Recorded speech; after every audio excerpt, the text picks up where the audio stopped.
안녕하세요, 팀TV입니다. 지난 영상에서는 베트남의 문화에 대하여 간략하게 알아보았는데요. 국제결혼에 대하여 관심 있는 분이라면 누구나 그 나라 여성들은 어떨까, 어떤 성격을 가지고 있을까, 어떻게 자라왔을까 등이 궁금하시겠죠? 또한 현대사회는 국경도 의미가 없고 주변에서도 자주 외국인들을 볼 수 있는데요. 그렇다고 해서 각 국가별 여성들에 대하여 잘 알 수는 없겠죠. 그래서 오늘은 베트남 여성들의 일반적인 특징들을 알아보고자 합니다. 많은 일에 종사한다. 베트남은 지역별로 4등급으로 나누어 최저임금의 수준이 다르게 책정되는데요. 하노이와 호치민은 가장 높은 임금을 받지만 그만큼 생활비가 많이 들어가기 때문에 베트남 현지에서 생활하는데도 넉넉하지는 않습니다. 이를 해결하기 위하여 두세 개의 직업을 가지고 있는 사람들이 많다는 것인데요.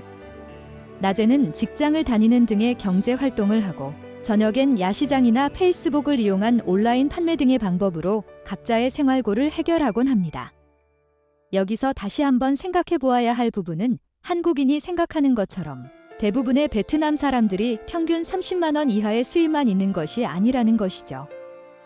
물론 최저임금과 첫 직장에서의 급여는 30만 원이 안 되지만 경력에 따른 임금 인상률도 높고 다수의 직업을 갖는 경우도 많기 때문에 실질적으로 한 달에 벌어들이는 수입은 그 이상인 것이죠. 남성과 여성의 차별을 별로 두지 않는다. 베트남은 과거 전쟁 이후의 남아선호 사상이 아직 존재하기는 하지만 현재 20대 이하는 남성이 더 많고 기본적으로 남녀를 차별하지 않는데요. 오히려 여성의 날을 크게 기념하고 여성 박물관도 운영하면서 여성을 존중해주는 문화입니다. 이는 베트남 여성들이 역사적으로 가족을 지키려는 의지가 강하고 생계를 유지하기 위하여 최선을 다하는 자세를 인정하고 존중하는 것이 아닐까 하는 생각이 드네요. 좋아하는 남성을 독점하려는 성향이 강하다. 베트남뿐만 아니라 대부분의 남녀 관계에선 한 사람만을 바라보는 것이 당연하지 않을까요? 하지만 베트남을 포함한 동남아 여성들에게 이런 성향이 조금 더 강하게 보이는 것은 많은 남성들이 가정을 가지고 있으면서도 바람을 피는 경우가 상당히 많고 태국의 경우 이를 문화로 인정하기도 합니다. 물론 나쁜 문화라는 인식으로 말이죠. 많은 남성들이 바람을 피기 때문에 여성들이 당연히 자신의 남자와 가정을 지키기 위하여 노력하는 모습이 우리들에겐 집착으로 보일 수도 있는 것입니다. 일부 베트남 여성은 남편이 집에서 그냥 놀고 있는 것이 때론 더 마음이 편하다고 합니다. 같은 이유로 사랑하는 사람과 잘 안 떨어지려고도 하는데요. 밤에 친구를 만나기 위하여 혼자 나간다고 하면 대부분 곱지 않은 시선을 느끼게 될 것입니다. 이 부분은 베트남 현지에서 거주 중일지라도 마찬가지인데요. 현지에선 분명 여성도 가족이나 친구, 혼자서도 만날 수 있는 지인들이 많을 것인데 그럼에도 불구하고 여성은 항상 사랑하는 사람과 함께 있기를 원합니다.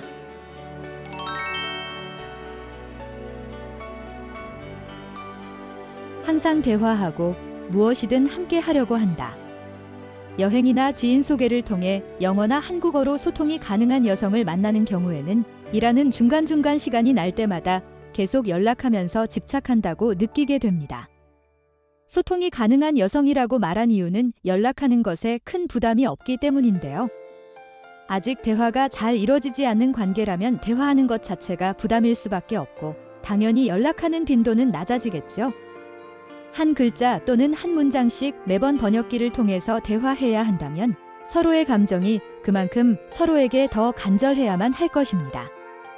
또한 베트남 여성들은 단순히 사랑하는 사람과 많은 시간을 공유하길 바라고 비록 떨어져 있어도 상대에 대한 관심으로 화상통화 등으로 그 존재감을 느끼길 원하는데요. 그렇다면 이것이 집착일까요? 몇 시부터 몇 시까지는 일을 해야 하기 때문에 연락하기 힘들어요라고 차분히 설명하고 한국의 업무 스타일을 이해시킨다면 베트남 여성들도 아쉬운 표정을 짓긴 하지만 그 시간을 인정하고 방해하지 않습니다. 헤어진 연인 사이의 경우 자존심이 강한 베트남 성격상 쿨하게 돌아서서 그대로 끝인 경우도 대부분이죠. 다만 어느 나라에서나 보이는 서로 감정의 크기 차이와 헤어지는 이유에 대한 이해의 차이가 개인적으로 있는 것인데요. 이를 집착이라고 해야 할까요? 가난해도 자신이 벌어서 공부하려는 의지가 강하다. 최근 베트남의 교육열은 한국과 차이가 없다고 봐도 될 것입니다. 예전에는 공한 집안과 같이 일정 수준 이상 집안의 자녀들만 대학에 진학하였지만 현재는 고등학교 졸업생의 50% 이상이 대학에 진학을 합니다. 당연히 대학 수업료의 생활비까지 부담스럽지만 많은 학생들이 학자금 대출을 받고 과외나 아르바이트 등을 하면서 그 비용을 충당하는 것이죠. 제가 아는 한 여성은 아침 7시에 대학에 가서 공부하고 튜터로 10개의 클래스를 담당하여 대학교 3학년에 그동안의 대출금을 전부 갚았다고 합니다. 하지만 코로나로 인하여 대학교를 졸업한 현재는 아직 직장을 구하지 못하여 힘든 시기를 보내고 있습니다. 또한 베트남도 한국처럼 영어나 수학은 기초가 튼튼해야 한다고 생각하여 많은 부모들이 자식들을 위하여 과외와 같은 사교육에 점점 더 많은 투자를 하며 이런 학부모들과 대학생들 사이에 거래 관계가 자연스럽게 발생하는 것이죠. 결혼을 해도 친정 가족에 대한 사랑과 효심이 지극하다. 현재도 베트남에서는 도시에서 조금만 외곽으로 나가면 대가족이 가족의 가족들이 모여 사는 문화가 많이 남아 있습니다. 또한 앞서 말한 것처럼 베트남 여성들은 가정을 지키기 위한 책임감이 강하기 때문에 이는 결혼 후에도 가족에 대한 그 마음이 고스란히 남아있게 되는 것이죠. 재미있는 부분은 이러한 성향이 친구 사이에도 적용된다는 것입니다. 베트남 여성에게 진심으로 다가가 친절하게 대하고 친구가 된다면 그 여성은 거의 가족의 느낌으로 상대방을 챙겨주고자 노력합니다.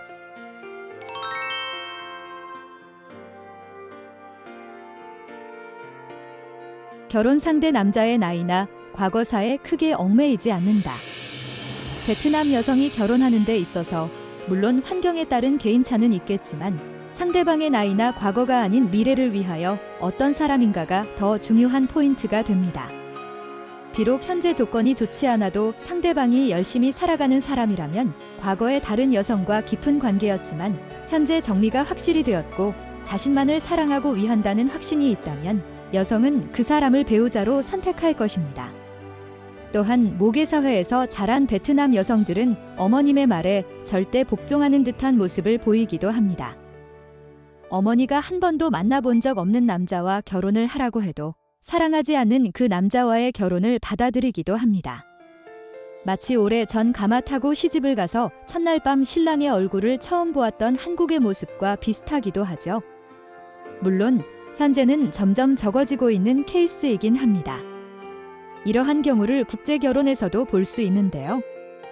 맞선에 나온 여성이 자신의 의지가 아니라 어머니의 권유로 나오기도 합니다. 이런 상황에서도 장단점이 있는데요. 오히려 국제결혼에 관심이 없었기 때문에 선입견을 가지지 않고 남성이 여성에게 충분히 잘 챙겨준다면 여성은 남성에게 안착하게 되는 것이죠.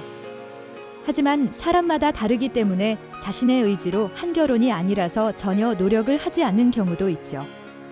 국제결혼 자체가 불확실성에 대한 도전이라는 것이 현실이다 보니 어쩔 수 없는 것 같습니다. 오늘은 이렇게 베트남 여성들의 일반적인 특징과 성향에 대하여 알아보았는데요. 굳이 국제결혼이 아니더라도 본인과 상대방 사이에 어떤 목적이 있고 서로의 감정보다 목적이 우선이 된다면 그 관계가 오래 지속되거나 행복할 확률은 현저히 낮아지겠죠. 모든 남성들이 능력이 좋고 매너 있고 센스가 있는 것이 아닌 것처럼 모든 여성들이 현모양처이고 지혜롭고 조신한 것은 아닙니다. 어쩌면 서로 문화가 다르기 때문에 그 부분을 이해하고 서로를 배려해준다면 오히려 다른 사람들보다 더 행복하게 살 수 있지 않을까요? 이미 모든 국가들은 국경이 없는 시대가 되었고 국가 간의 거리는 발전한 통신 기술만큼이나 가까워졌습니다. 당연히 문화적 차이도 점점 줄어들 것이고 선택의 폭은 훨씬 넓어질 것입니다. 이상 팀TV였습니다. 감사합니다.